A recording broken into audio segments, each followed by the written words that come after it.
김윤경의 생생경제.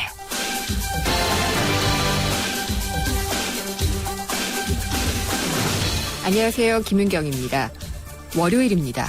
주말에 쉬지 못해서 피곤하신 분들도 많겠지만 쉬었는데도 피곤이 풀리지 않는 분도 적지 않을 것 같습니다. 저도 늘 피곤한 편인데요. 일하는 엄마다 보니까 몇 가지 일을 해내야 하는 그런 것들 때문에 힘을 붙일 때가 많고요. 또 저뿐만 아니라 현대인들 모두가 그렇지 않나 싶습니다. 그래서 일과 생활의 균형을 잘 맞춰야 한다고들 하죠. 주말에 이런 기사를 봤습니다. 밤에 교대로 일하는 것이 얼마나 건강을 위협하느냐. 이런 과학적인 그런 기사를 봤는데 우리 모두가 좀 소진되면서 살고 있다. 이런 생각이 들더군요. 또 야근을 하면서도 수당 신청에 눈치를 보시는 분 적지 않죠. 근데 스마트폰 애플리케이션을 이용해서 기록한 정보로 법원에서 연장 근로의 증거로 인정받은 사례가 있다. 이런 기사가 오늘 눈에 띄었습니다. 이 앱 이름은 바로 야근 시계라는 겁니다. IT 산업노조가 개발한 것이라고 하는데 요즘 비정상의 정상화 얘기를 많이 하는데 일한 것에 대해서는 정당한 대가를 받는 것이 정상이겠죠. 연장 근무나 교대 근무를 하고도 제대로 보상을 받지 못하는 일, 이거야말로 좀 없어져야 되지 않을까요? 그러면 피곤이 조금은 가실 수 있지 않을까 하는 생각을 해봤습니다.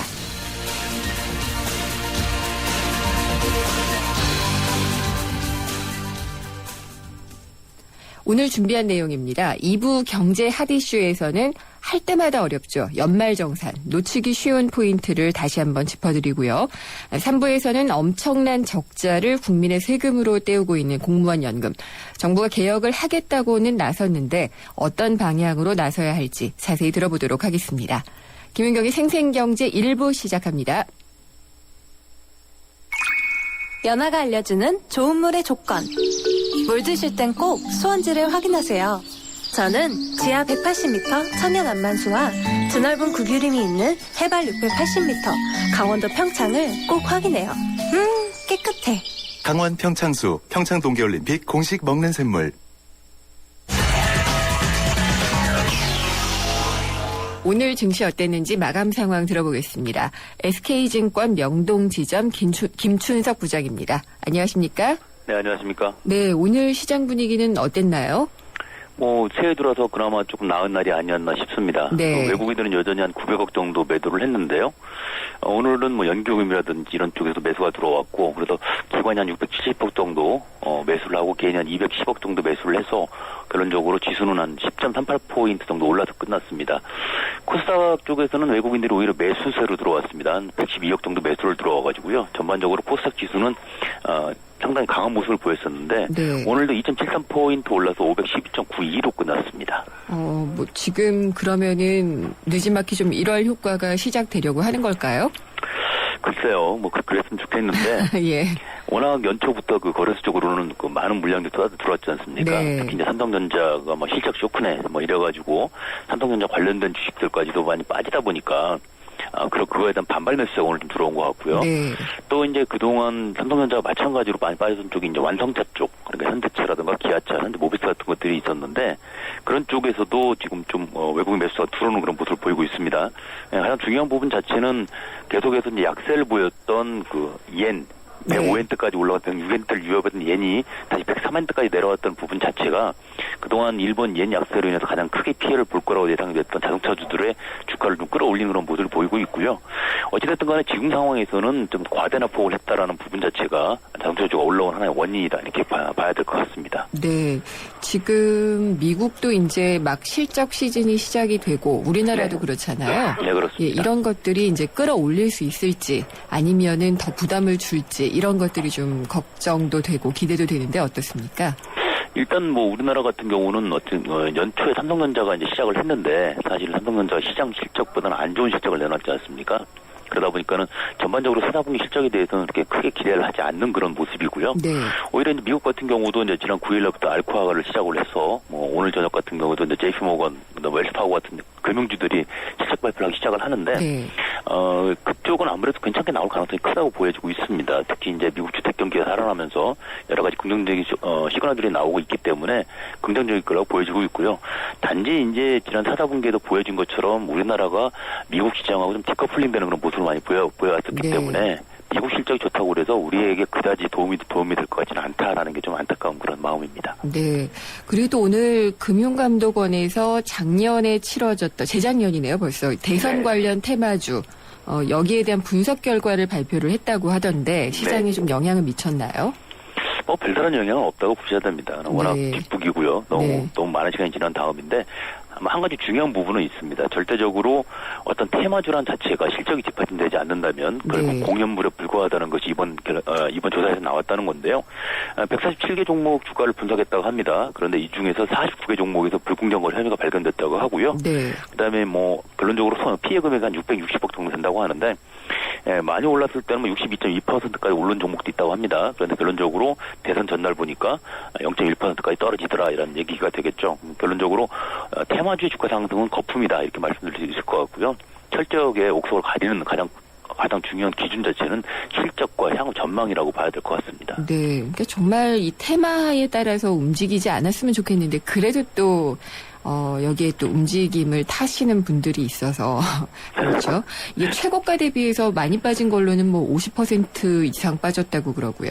그렇죠? 네, 그렇습니다. 예. 뭐라고 말씀드리기는 어렵지만 네. 아무튼 관련된 종목들이 많이 빠진 건 사실인데 중요한 건 뭐냐면 애시당초에 이게 테마주로 엮일 만한 성격이 아니었던 것들이 바타는 거죠. 그렇죠.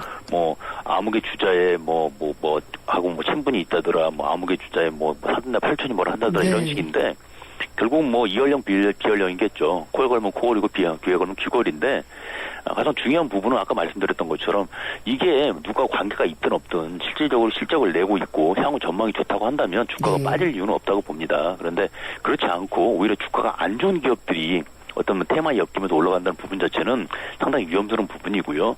일반 투자가들이 거기에 들어가가지고 재미를 보신 분들을 별로 못 봤어요. 네. 그런데 항상 보게 되면 당장 눈앞에서 이제 상승하는 모습을 보니까 따라가는 그런 부분이 있는데 그런 건 좀 자제하시는 게 역시 투자에는 도움이 되지 않을까 싶습니다. 네. 오늘도 이제 한 주 시작인데 이번 주는 어떤 전략을 가지고 가면 좋을까요?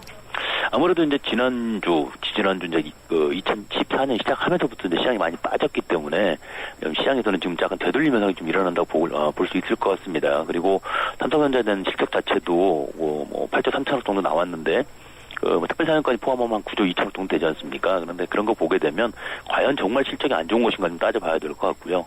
그러니까 그렇게 보다 보면은 어찌됐든 미국 실적 시즌 시작됐기 때문에 그 부분을 좀 긍정적으로 본다고 친다면 이번 주는 그나마 좀 낫지 않을까 싶습니다. 네. 하지만 여기서 적극적으로 주식 쪽으로 들어가는 것보다는요. 조금은 관망하는 게 좋을 것 같고요. 굳이 들어간다면 대형주 위주가 좋을 것 같습니다. 낙폭이 좀 큰 쪽 같은 경우는 어차피 되돌림이 있을 수 있기 때문에 낙폭이 큰 쪽, 지금 자동차 부품주라든지 조선주라든지 이런 쪽은 한번 들어가 볼 만하지 않느냐 그런 생각을 가지고 있습니다. 예, 오늘 말씀 감사드립니다. 네, 감사합니다. SK증권 명동지점 김춘석 부장이었습니다.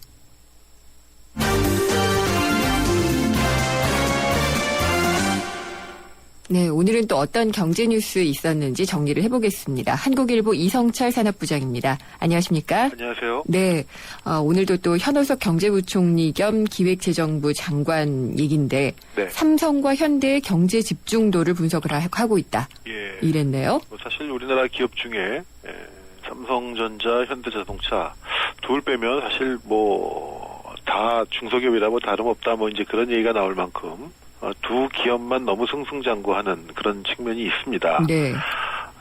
워낙 이 두 회사에 대한 의존도가 높다는 지적도 나오고 있고, 그래서 오늘 현 부총리가 기자들하고 만난 자리에서 경제부처가 이 양극화 문제를 분석하듯이 이 경제활동에서도 기업의 집중도를 좀 분석해볼 필요가 있다 이렇게 얘기를 했습니다. 네. 물론 이것이 이 삼성과 현대차를 기본적으로 독과점 기업이다 이런 식으로 봐서 규제를 하겠다 그런 뜻은 아니고요. 다만 우리 경제 전체가 이 두 기업에 대한 의존도가 얼마나 높은지, 또 이걸로 인한 영향이 어떤지 이런 것들을 좀 들여다볼 필요는 있지 않겠느냐. 네. 어떤 경제 정책의 변화가 오는 건 아니라고 얘기를 했고요. 다만 분명히 이런 것들을 한번 좀 분석을 해볼 필요는 있다 이렇게 얘기를 했습니다. 규제를 하지 않는데 집중도를 일단 따져본다라고 말씀을 하셔서 네. 약간 좀 궁금한 점도 있기는 한데 네. 삼성과 현대차의 집중도 영업이익이나 이런 걸로 봐야 되나요? 네, 일단 매출 정도로 네. 보면은요, GDP에서 차지하는 비중, 물론, 그러니까 GDP하고 이제 매출은 좀 개념이 다르기 때문에, 네. 뭐 꼭 이걸 그대로 매출시켜 볼 건 아니겠지만, 어쨌든 GDP를 분모로 놓고 삼성하고 현대차가 차지하는 비중을 보면은, 삼성이 한 23%, 현대차가 12%에서 두 그룹의 비중이 한 35%쯤 된다고 합니다. 네. 과거 2008년에 보면은 그 두 그룹 비중이 한 23% 정도였는데요. 이게 지금 한 100까지는 아니지만 한 5년 사이에 50%가량 이제 집중도가 높아진 것이죠. 거기다가 이제 뭐 두 회사뿐 아니라 두 회사하고 이제 납품 관계에 있는 네. 협력업체, 뭐 관계업체들까지 합치면 아마 이 두 회사에 대한 의존도는 훨씬 더 높아지지 않겠는가 이렇게 볼 수가 있는데, 사실 뭐 삼성전자가 잘 나가고 또 현대차가 잘 나가는 건 사실은 규제할 문제가 아니라 오히려 이제 칭찬을 해주고 박수를 쳐줘야 할 문제겠죠.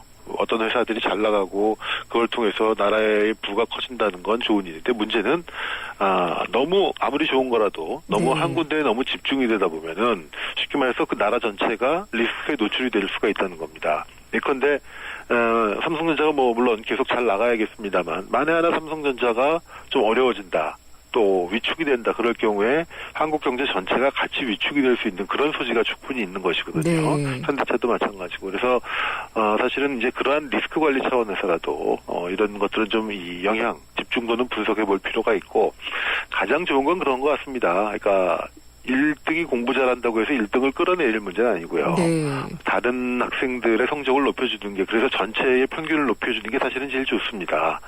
그러려면은 사실은 뭐 제2의 삼성전자, 제2의 현대차 이런 회사들이 자꾸 나와야 되는데, 이제 구조적으로 부진한 부분도 있고, 또 삼성전자와 현대차의 독주로 인해서 네. 또 이 어떻게 보면은 이 경쟁 관계가 제대로 구축이 안 된다는 이제 그런 측면도 있고요. 그래서 여러 가지 아주 복잡한 문제입니다. 이거는 사실 정서적으로 볼 수 있는 문제도 아니고 또 마땅한 수단도 없고. 근데 어쨌든 이런 삼성전자, 현대차 같은 회사가 우리나라에 한 5개, 한 10개만 있으면은 지금보다 훨씬 더 좋은 경제, 또 건전한 경제가 되지 않을까 하는 그런 생각을 좀 합니다, 전. 5개, 10개만 되면 좋겠네요, 정말. 네. 네. 사실 다른 나라도 뭐 어떻게 보면 어느 나라든지 네. 소수의 몇몇 기업들이 끌고 가는 모양새들이 있는데, 우리나라는 좀 그게 특히 심한 것 같습니다. 네. 영업이익으로 봐도 뭐 한 40% 되는 것 같고요. 네. 전체 쏠림이. 네. 그래서 또 이제 뭐 연기금이라든지 이런 데들도 결국 또 안정되게 운용을 하려면 여기에 투자할 수밖에 없고. 그러니까 이게 사실 참 이러지도 못하고 저러지도 못하는 상황이 벌어지는데, 네. 뭐 이건 기본적으로 저는 기회라는 측면, 삼성전자, 현대차가 잘 돼서 네. 나라 경제 전체의 파이를 키워준다는 긍정적인 측면으로 기본적으로 봐야 되겠지만, 뒤집어 보면은 어쨌든 나라 경제가 너무 특정 기업 리스크에 노출이 되고 있다라는 그런 네. 측면이 있습니다. 네. 뭐 다른 나라도 비슷한 예가 있었습니다만은, 과거에 제가 한번 핀란드를 출장을 가본 적이 있는데, 네. 그 나라에서 이 노키아 의존도가 한 10% 20% 된다고 그러더라고요. 네. 그건 20% 육박한다고 그러는데, 지금 노키아가 흔들리면서 뭐 핀란드도 경제가 어렵다 이런 얘기가 나오거든요. 그러니까 지금 사실은 좀 많은 기업들이 나오는 게 이 리스크 분산이라는 측면에서도 필요하지 않나 생각이 됩니다. 네, 그 점 맞다고 생각이 되고요. 근데 경제 집중도 뭐 우리가 어느 정도 뭐 매출이니 영업이익이니 쏠림에 대한 그 현상 자체는 분명히 알고 있는데, 경제부총리의 제가 깊은 뜻은 알 수가 없으나 네. 집중도를 조사하는 것보다 이런 기업을 많이 키우겠다, 오히려 이런 말씀이 더 도움이 되지 않았을까 하는 그렇죠. 좀 그런 아쉬움은 측면도 있죠. 남습니다. 그리고 또 4대 금융그룹의 경영진이 고통분담을 안 했다고요. 그러니까 연봉이나 이런 예. 것들을 안 꺾어서 제동이 걸렸다, 이런 소식이네요. 작년에 이 4대 금융그룹, 4대 금융그룹이라고 하면은 뭐 신한, 국민, 신한, 네. 우리, 하나 이렇게 네 군데를 얘기하죠. 네. 작년에 여기서 이제 여러 가지 뭐 그 불미스러운 일들도 있었고, 또 실적도 여의치 않고, 그래서 그럼에도 불구하고 너무 연봉을 많이 받는 거 아니냐. 정확하게는 기본급보다는 이제 거기에 연동하는 성과급 을 너무 많이 받는 거 아니냐, 이런 지적들이 제기가 되어 왔습니다. 네. 사실 이 2008년 리만 사태 이후에도 월스트리트의 금융기관 종사자들이 너무 월급을 많이 받는다. 경제를 이렇게 엉망으로 만들어 놓고 그런 지적이 있었는데 우리나라는 뭐 그 정도까지는 아니겠습니다만 어쨌든 성과급이라는 게 실적에 연동해서 받는 게 성과급인데 CEO라는 이유로 뭐 성과가 별로 안 났는데도 성과급을 받는 이제 그런 문제를 굉장히 지적을 했고 기본적으로 좀 깎아야 된다라는 그런 압박이 많았습니다. 네.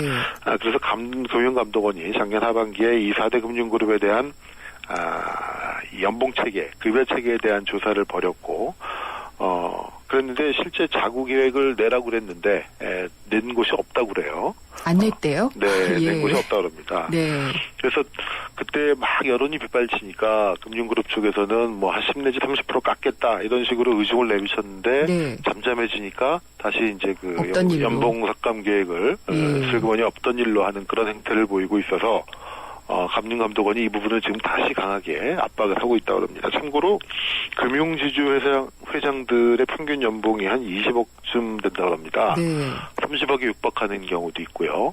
이건 말씀드린 것처럼 기본급에다 기본적으로 성과급이 많이 붙어서인데 네.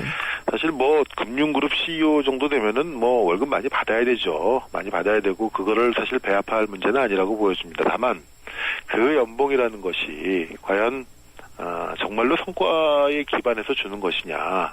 성과가 많이 나면은 많이 받고, 성과가 안 나면은 덜 받고, 이런 것이 정상인데, 네. 별로 성과와 관계없이 많은 연봉을 받는다는 것. 뭐 실적이 별로 나빠져도 깎였다는 얘기는 별로 전 들어본 적이 없거든요. 네. 이런 부분에 대해서 당국이 얘기를 하는데, 물론 해당 금융기관들은 싫겠죠. 왜 민간 금융회사의 월급을 감독 당국이 이래라 저래라 하느냐.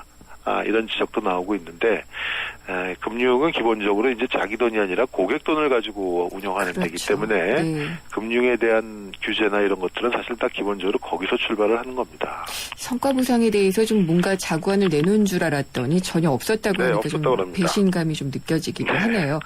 그리고 기초연금 이 계속 좀 얘기가 많이 되고 있는데 네. 이걸 차등으로 조금 덜 주기로 했는데도 부담은 상당히 큰 것으로 조사가 됐죠. 네, 65세 이상 노인들 한 70%에게 월 10만 원에서 20만 원씩 주는 것이 지금 정부의 기초연금 네. 수준입니다. 근데 이렇게 줄 경우에 당장 내년부터 생산 가능 인구 젊은 층들이 되겠죠. 세부담이 연간 한 30만 원쯤 늘어나게 된다고 합니다. 보건복지부 분석에 따르면은 지금 정부안대로 주게 되면 이제 노인 464만 명 정도가 돈을 받게 되는데요. 필요한 재원이 10조 3천억 원입니다. 그리고 이렇게 되면은 이제 부담해야 될 돈이 20만 원쯤 된다고 그래요. 네. 그리고 만약 그렇게 하지 않고 일률적으로 한때 이제 일률적으로 20만 원을 다 주자 네. 이런 얘기가 있었지 않습니까? 그렇게 되면은 이 부담이 1인당 부담이 30만 원에서 40만 원으로 높아지게 된다고 합니다. 그렇군요. 그리고 2040년이 되면은 1인당 부담해야 될 금액이 무려 560만 원이 된다. 지금 이런 분석인데 네. 그러다 보니까 이 기초연금이 노인들에게 주는 것도 주는 거지만 그 돈이 이제 젊은 생산 가능 인구에서 나오고 생산 가능 인구는 저출산으로 인해서 갈수록 줄어들다 보니까 이게 기본적으로 젊은 층들이 노인층을 부양해야 되는 사회적으로 네. 그래서 세대 갈등 문제로까지 이어진다 이런 지적도 나오고 있는 것입니다. 네. 오늘 말씀 감사드립니다. 네. 한국일보 이성철 산업부장이었습니다.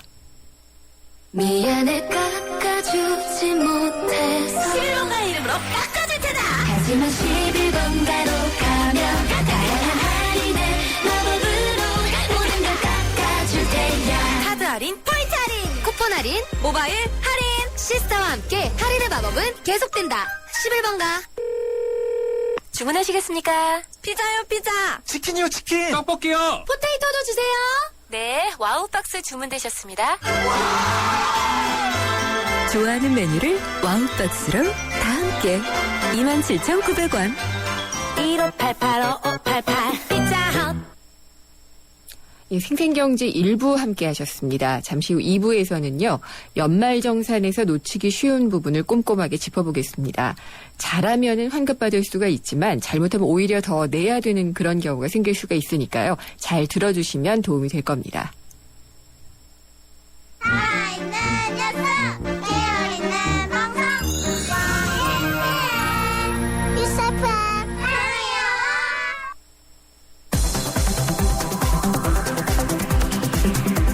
한 걸음 더 경제와 가까워지는 오후 김은경의 생생경제.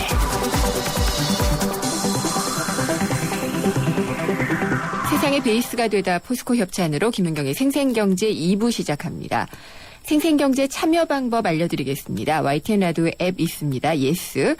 또 짧은 문자는 50원, 긴 문자는 100원이 부과되는 휴대전화 우물정의 0945번. 트위터는 YTN_이코노미고요. 웹사이트로 들어오셔도 됩니다. 청취자 여러분의 많은 의견 기다리겠습니다. 김은경의 생생경제. 15일인 모레부터 연말정산이 시작이 됩니다. 얼마 전에 저희 경제 핫이슈에서 올해부터 바뀌는 세법 개정안을 살펴봤었는데요. 오늘은 연말정산에서 빠뜨리기 쉬운 것, 연말정산을 꼼꼼하고 쉽게 하는 그런 비결에 대해서 알아보도록 하겠습니다. 다한 세무회계 컨설팅의 김태원 대표 세무사 전화로 연결돼 있습니다. 안녕하십니까? 예, 안녕하세요. 네, 연말정산 할 때마다 헷갈리고 어려워요. 예, 그러시죠. 예. 이게 그래서 항상 첫 질문인데 어떻게 하면 쉽고 빠르게 할 수 있을까요? 예, 그 몇 년 전부터 우리 연말정산 간소화라는 것을 이제 국세청에서 이제 운영을 하고 있습니다. 네. 그래서 이 연말정산 간소화라는 것을 이제 네이버에서 이제 검색을 하시면은 들어가실 수 있는데요. 그쪽에 공인인증서로 로그인하시면은 각종 소득공제 항목이 다 조회가 가능합니다. 그래서 그 조회한 항목으로 이제 출력을 하시거나 요즘은 이제 PDF 파일로도 이제 저장이 가능하신데요. 네. 그거를 이제 그 회사에 제출하셔서 이제 연말정산을 받으시면 좋겠고요. 이제 이 연말정산 간소화 같은 경우는 본인의 소득공제 자료뿐만 아니라 부양가족의 소득공제 자료도 같이 이제 조회가 가능합니다. 그래서 부양가족을 이제 등록을 하시게 되면은 그 부양가족이 사용한 의료비나 교육비 또 신용카드 내역도 조회가 되니까 잘 챙겨서 따져보시면 좋겠습니다. 네, 근데 이 국세청 홈페이지, 국세청에서 만든 연말정산 간소화 서비스를 이용을 할 때 여기서 다 뽑을 수는 없잖아요.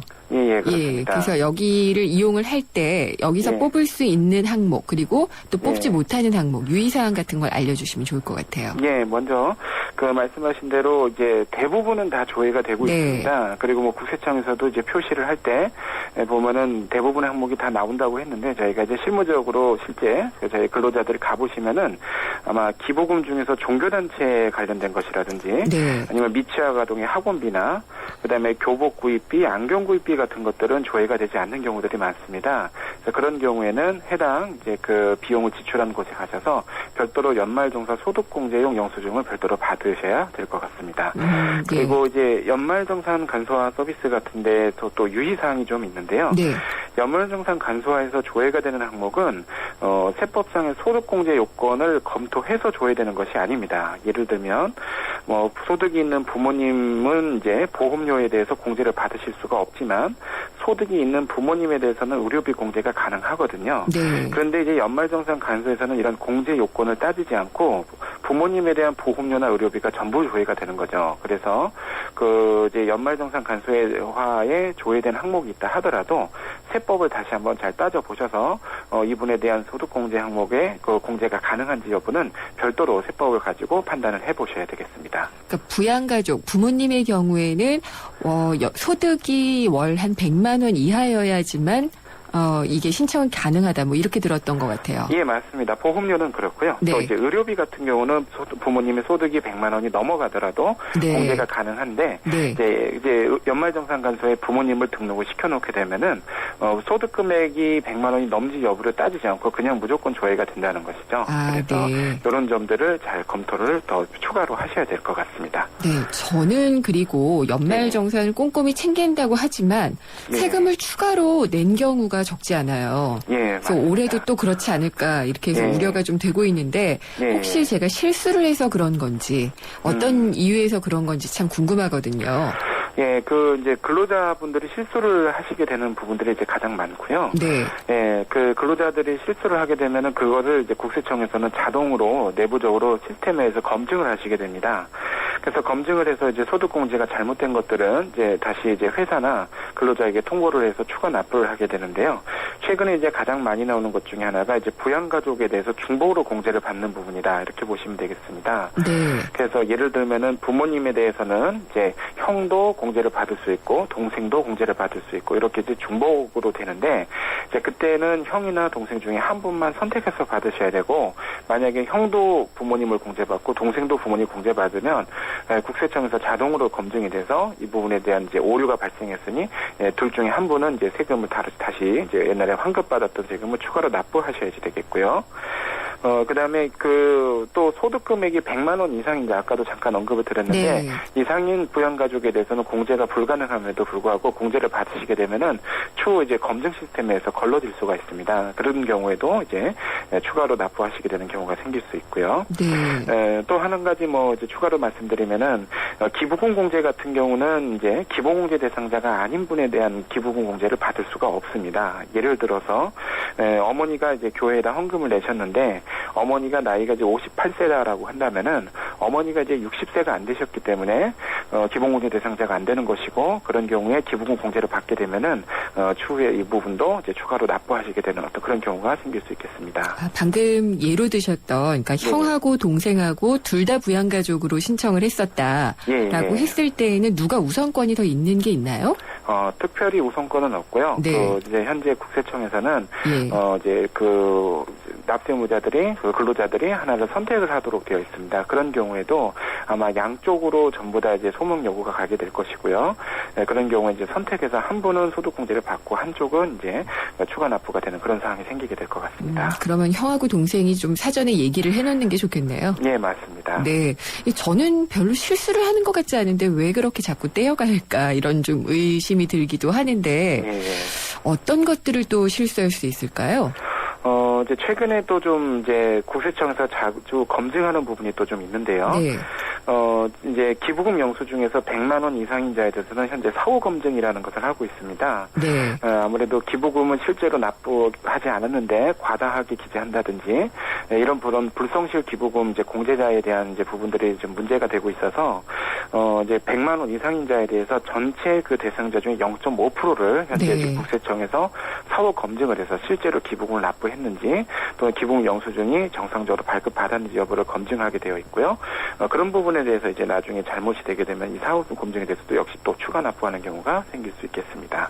그런 경우에는 뭐 사후 검증을 언제 해서 언제쯤 내게 된다 이런 것은 없고 그냥 1년 중에 어느 시즌에 그렇게 내게 되는 지금 건가요? 현재 국세청의 이제 이제 보도 자료에 의하면은 이제 8월 정도에 그 해에 있었던 연말정산에 대한 그 사후 검증이 아마 진행이 될 것으로 좀 예상이 되고 있습니다. 네, 그렇군요. 그리고 또 이제 맞벌이 부부가 많은데 항상 보면은 그냥 대체로 소득이 많은 사람에게 몰아주는 것이 유리하다 이런 그 기사들을 많이 봐요. 네. 근데 다 그렇지는 않을 것 같은데. 그렇지만 이제 일반적으로는 소득이 이제 많으신 분, 연봉이 많은 쪽으로 몰아서 받는 것이 대부분은 유리합니다. 근데 이제 방금 말씀하신 것처럼 의료비 같은 경우는 오히려 연봉이 적은 분에다가 몰아서 받는 것이 또 유리할 수도 있습니다. 그렇겠네요. 예. 왜 그러냐면 이제 의료비 같은 경우는 전체 급여의 3%를 초과하는 그 금액에 대해서 공제를 하고 있기 때문에 예를 들어서 연봉이 3,000원이신 분들은 3%로 곱하면은 90만 원이 되지만 그래서 연봉이 5천만 원이신 분들은 3%를 곱하면 150만 원이 되시기 때문에 연봉 3천이신 분한테 의료비를 몰아서 공제를 받으시는 게 훨씬 더 좀 유리해질 수 있을 것 같습니다. 그런 부분도 좀 있겠고요. 그런데 이제 일반적으로는 그 외에 대부분의 항목들은 이제 많이 알려진 것처럼 연봉이 높은 쪽에다가 공제를 받으시는 게 세액으로 보면은 더 이제 유리하겠죠. 그런데 이제 이제 몇 가지 사항을 좀 더 살펴본다면요. 이제 다자녀 공제가 있습니다. 다자녀 공제 같은 건 자녀가 2명 이상인 경우에 이제 받을 수가 있게 되는데요. 예를 들어서 이제 엄마, 아빠가 있고 자녀가 2명인 이제 4인 가족의 경우에 만약에 맞벌이 부부가 자녀를 각각 1명씩 공제를 받게 되면은 다자녀 공제가 이제 불가합니다. 양쪽 다 불가능하게 되는 그런 상황이 생길 수 있거든요. 그래서 다자녀 공제를 추가로 더 받기 위해서는 엄마랑 아빠 중에서 한쪽으로 몰아서 이렇게 자녀를 이제 공제를 받고 그렇게 되면 자녀에 대한 기본 공제에다가 추가로 다자녀 공제까지 받으실 수 있는 그런 상황이 좀 생길 수 있겠습니다. 네. 그런 부분들이 또 있겠고 배우자 같은 경우에 이제 배우자 이제 맞벌이 부부는 배우자 양쪽이 다 이제 소득이 이제 있게 되시는데요. 배우자에 대한 의료비는 이제 그 한쪽에서 또 받으실 수 있습니다. 예를 들어서 남편도 이제 근로소득 있으시고 배우자 아내도 근로소득이 있으실 때 아내에 대한 이제 의료비를 아내도 공제를 받을 수 있지만 남편에다가 이거를 몰아서도 받으실 수 있는 그런 이제 부분이거든요. 네, 그래서 아까 말씀드린 대로 의료비 같은 경우는 이제 그 연봉이 더 적은 분 앞으로 다 몰아서 한꺼번에 받으시면은 더 연말정산 때 더 많이 혜택이 되실 것 같습니다. 그렇군요. 그리고 또 올해 그러니까 항상 해마다 조금씩 바뀌는 게 있어서 네. 올해 연말정산에서 좀 특이한 점이라든지 좀 주의를 해야지 될 게 있다면 어떤 게 있을까요? 예, 올해 연말정산에서는 뭐 새롭게 생긴 이제 한부모 소득공제라는 것이 있습니다. 네. 예, 한부모 소득공제라는 것은 이제 그 직계비속이 이제 자녀가 이제 소득공제 대상인데 배우자가 없는 이제 경우에는 이제 한부모 소득공제를 받을 수 있으시기 때문에 그런 요건은 이제 새로 생긴 것이기 때문에 한번 좀 잘 찾아보시면 되실 것 같고요. 대신에 이제 한부모 소득공제랑 부녀자 공제는 중복해서 받으실 수는 없습니다. 이런 것들도 올해부터 처음 이제 시행되는 부분이기 때문에 혹시 틀리지 않도록 주의를 좀 잘 하셔야지 되겠고요. 그다음에 종합소득공제 종합한도라고 해서 전체적인 어떤 그 특별공제에 2,500만 원이라고는 총 한도가 있습니다. 그래서 아까 말씀드린 대로 일반적으로 소득공제는 이제 그 연봉이 많으신 분한테 이렇게 몰아서 받는다든가 가족 중에서도 일정 분한테 이제 몰아서 받는 경우들이 좀 생길 수 있는데 만약 이 종합소득공제를 초과하게 되면은 몰아서 받는다 하더라도 결국엔 세금의 혜택이 없는 부분이기 때문에 새로 신설된 이 종합소득공제 종합한도 여부 이런 것들도 좀 잘 따져보셔야 될 것 같습니다. 네. 그리고 또 연말정산 관련해서 도움을 좀 청할 수 있는 곳이 있다면은 어디가 있을까요? 예, 이제 국세청에서 이제 여러 가지 그 자료들을 지금 제공을 하고 있는데요. 네. 국세청 홈페이지에 들어가시면은 연말정산 자동계산 프로그램이라는 것이 있습니다. 이 연말정산 자동계산 프로그램이라는 것은 본인의 급여와 또 본인의 가족 사항들, 그다음 의료비나 교육비 같은 사항들을 집어넣으면은 본인이 얼마만큼의 환급을 받을 수 있는지가 대략적으로 계산이 돼서 나오는 그런 이제 시스템이어서 이걸 통해서 연말정산이 본인의 환급액이 얼마나 될지를 좀 예상해 볼 수 있는 그런 이제 그 도움을 받으실 수 있고요. 그다음에 소득공제. 이 소득공제에 대해서 어떤 요건에 따라서 소득공제가 되는 것이고 되지 않는 것인지 아무래도 이런 부분들이 좀 어려우실 수 있는데 국세청에서 현재 대화형 이제 소득공제 자기검증 프로그램이라는 게 있습니다. 그래서 네. 질문 문답식으로 본인의 이제 소득공제 여부를 가족에 대한 것이라든지 이런 것들에 대한 소득공제 여부를 확인해 볼 수 있는 그런 시스템을 도움을 받으실 수 있고 또 일원인 동영상도 국세청에서 현재 이제 제공하는 것으로 이제 그 발표가 되어 있습니다. 이런 부분들을 활용하시면 좋으실 것 같고요. 그다음에 이런 부분들도 더 복잡하다라고 하시면은요, 전화 국번 없이 126번의 세미래 콜센터를 이제 이용을 하시면은 네. 국세청 이제 상담센터에서 전화로 세무 공무원들이 관련된 내용들에 대한 상담을 좀 해주시는 부분들이 또 있을 수 있고요. 그다음에 인터넷에 이제 네이버에다가 국세청 고객만족센터라고 이제 검색을 하시면은 그쪽으로 들어가시게 되면은 인터넷으로 이제 질문을 올리고 또 역시 세무 공무원들이 답변을 주는 어떤 그런 이제 그 시스템을 좀 활용을 또 하실 수 있겠습니다. 네, 저는 모바일 앱을 깔았는데 예, 아직 활용은 안 해봤는데 애플리케이션도 잘 돼 있다고 들었어요. 예, 맞습니다. 네. 애플리케이션을 이용해서도 잘 활용하실 수 있겠습니다. 네, 혹시라도 이번에 이제 서류라든가 뭔가 빠뜨린 사항이 있었다. 그러면 어떻게 하면 될까요? 예, 뭐 해외 출장 중이시거나 아니면은 이제 업무적으로 바쁘셔서 이번 연말정산 때 이 부분을 이제 그 자료를 제출하지 못하셨다라고 한다면은요, 2014년 5월달에 종합소득세 신고기한에 추가로 자료를 제출하셔서 네. 관련된 세액을 다시 환급받으실 수 있습니다. 방법은 국세청 홈택스라고 하는 이제 그 전자 신고 프로그램을 이용하시는 방법도 있겠고요. 아니면은 회사에 다시 한번 서류를 제출하시면은 5월달까지는 특별한 어려움 없이 다 그 소득공제를 다시 한번 이제 적용받으시고 또 세액도 환급받으실 수 있겠습니다. 네, 오늘 친절한 설명 감사드립니다. 예, 감사합니다. 예, 다한 세무회계 컨설팅의 김태원 세무사였습니다. 생생경제를 다양하게 만나는 방법. YTN 라디오 앱 예스와 웹사이트 김윤경의 생생경제 또는 트위터 YTN_이코노미로 실시간 듣기와 다시 듣기를 하실 수 있고 방송 내용에 대한 문의와 의견을 주실 수 있습니다.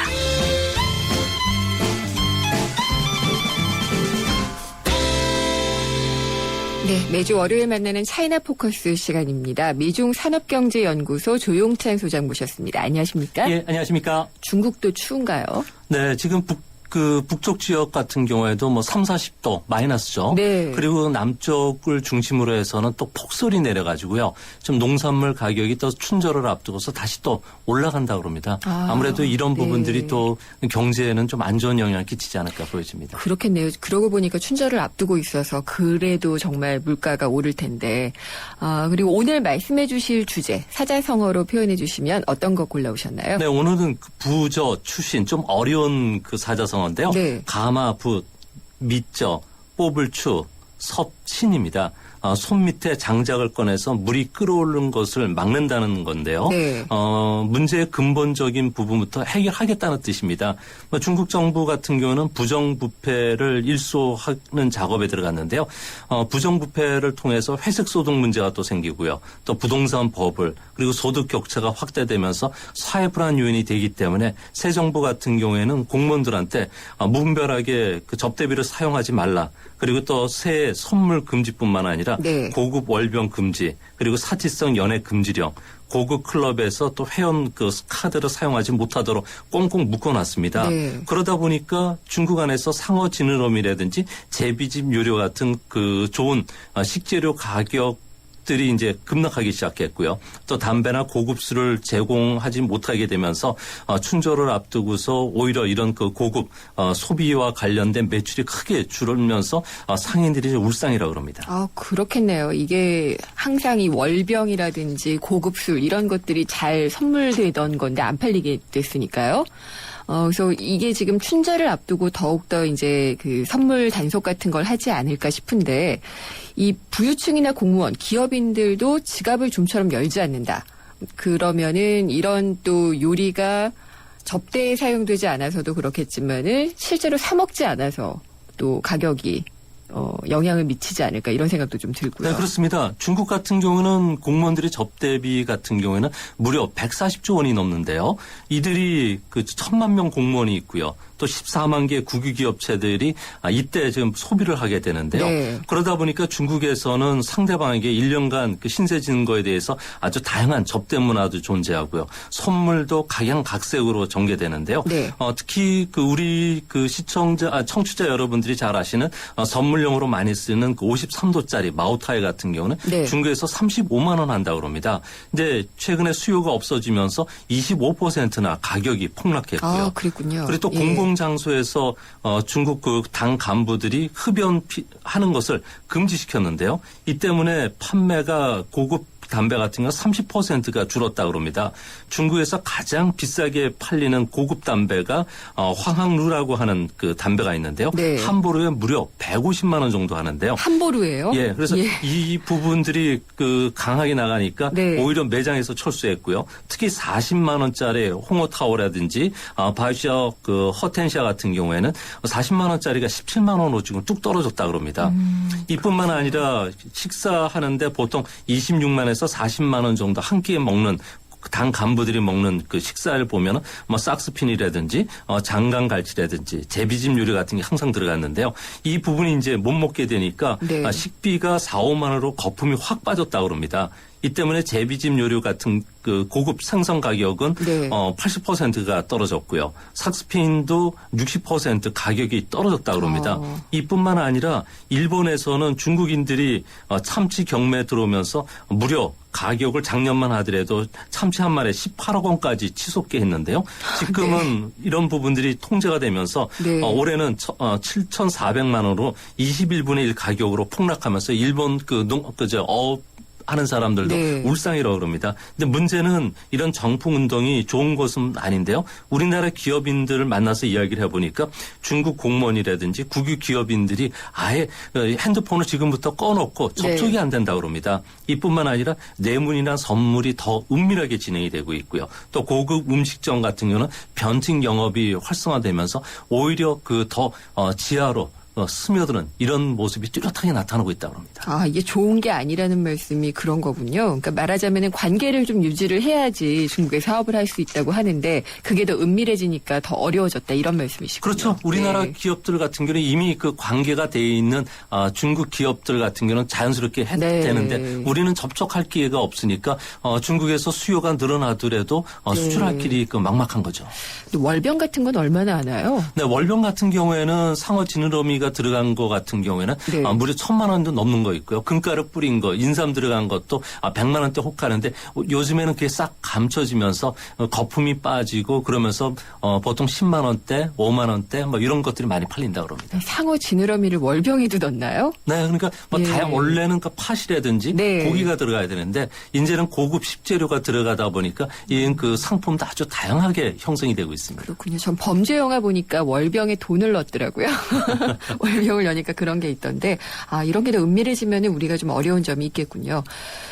그리고 중국 증시는 연일 좀 하락하고 있고 여러 가지로 좀 좋지 않은 모습을 보이고 있는데 이게 하락세에 브레이크가 좀 걸려야 되지 않을까 싶은데 어떻게 보시나요? 네, 중국에서는 그 세 가지 신화가 있는데요. 부동산 불패 신화가 있고요. 그다음에 기업 공개하는 신주 불패 신화가 있고요. 또한 그 골동품 불패 신화가 있는데요. 최근 들어와서 중국에 1월 달 들어와서 신주 공모를 시작을 했는데요. 두 개사의 그 청약 자금만 21조 원이 몰리기 시작했고요. 청약 경쟁률이 무려 100대 1 정도 되는 과열 현상을 보고 있다고 합니다.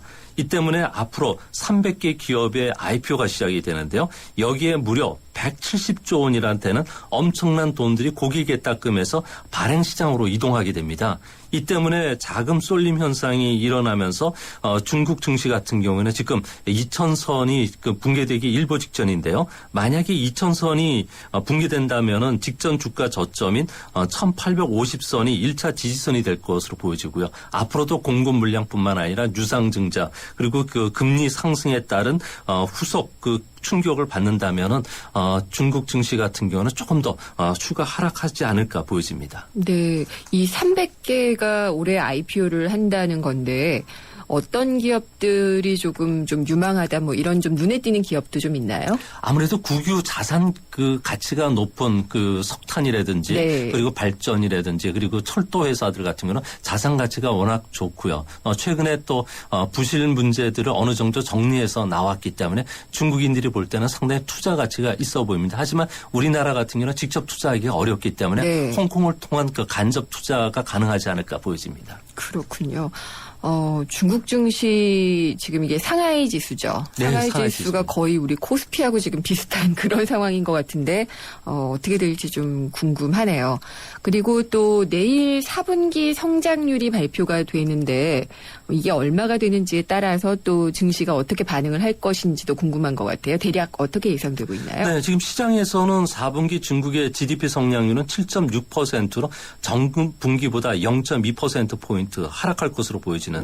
아무래도 정부가 노후 생산이라든지 환경 오염 업체를 퇴출시키면서 생산 활동이 조금 위축된 영향도 크고요.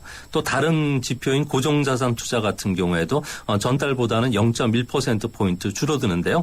지방정부의 그 인프라 사업에 대해서 정부가 강하게 규제했던 것이 이런 영향을 끼쳤던 것 같고요.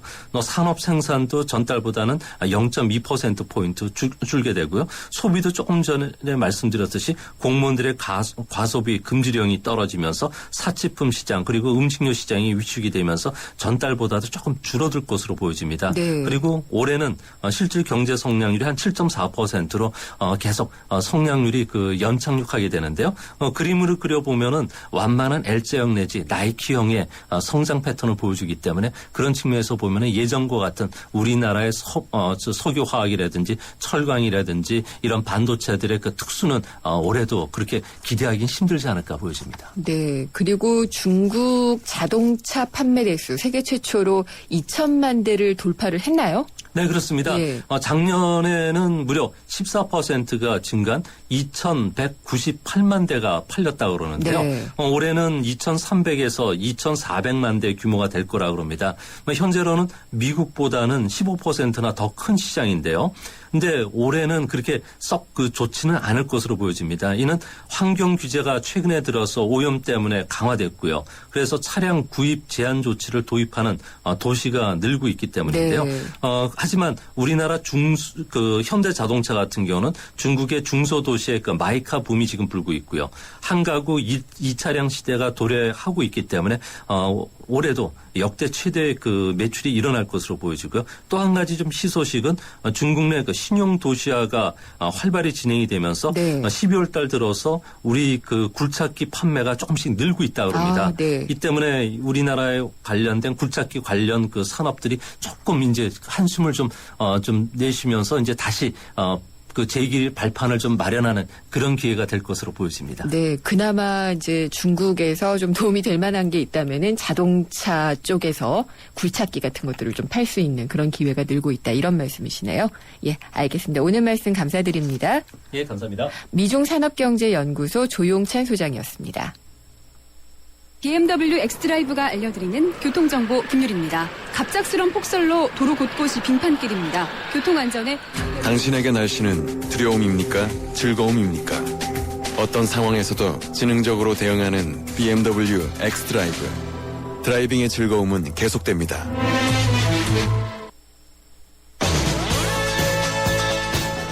공무원 연금이 수술대에 오른다고 합니다. 누적되는 적자를 세금으로 막는 데도 한계가 있다. 이런 판단 때문에 정부가 개혁의 메스를 집어들겠다는 건데요. 기왕 하게 되는 수술 잘해야겠죠? 공무원 연금 개혁 방향에 대해서 4시 뉴스 듣고 생생경제 3부에서 자세히 알아보겠습니다.